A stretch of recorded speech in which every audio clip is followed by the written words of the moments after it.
Številne evropske države so za to desetletje in za začetek prihodnjega že napovedale konec uporabe premoga. Pri nas pa odločitev pričakujemo v kratkem.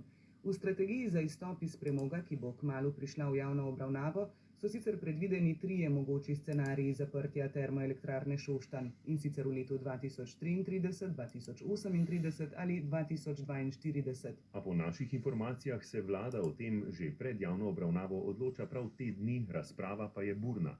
Na Ministrstvu za infrastrukturo naj bi se zavzemali za zgodnjo letnico, na okoljskem pa naj bi bili bolj pripravljeni upoštevati želje lokalne skupnosti ter za obratovanje Teša in premogovnika predvideti še najmanj 20 let.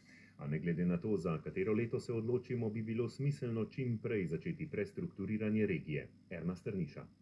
Razumljive so želje lokalne skupnosti, da bi premog kurili čim dlje. V igri naj bi bil celo scenarij 42+5.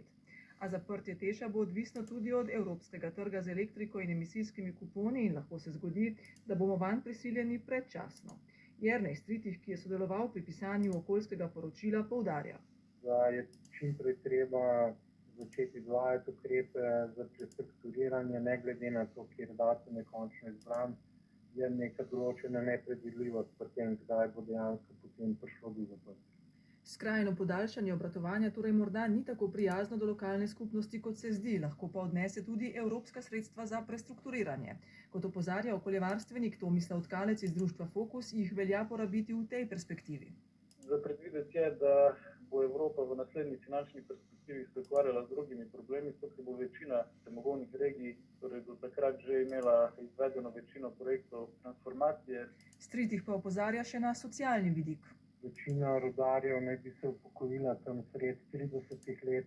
Z vidika socialnih vplivov je vprašanje, koliko je pametno takrat novo generacijo rudarjev zaposliti. Še to okoljsko poročilo za neambiciozni scenarij predvideva omilitven ukrep, zmanjšanje letne proizvodnje.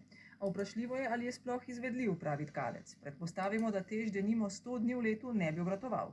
Kar je finančno v bistvu nevzdržno, zato ker fiksni stroški so pa vseeno zelo visoki, tako pri Tešu kot pri rudniku. Delovanje z nižjo kapaciteto pa bi bilo tehnično manj ustrezno. Seveda pa drži tudi argument, da ne bomo dosegli nič, če bomo umazano elektriko uvažali od drugod. A te bo na voljo vse manj. Druga jutranja kronika. Ura je 7:11. Predstavniški dom ameriškega kongresa izkorišča svojo demokratsko večino in kljub nasprotovanju republikancev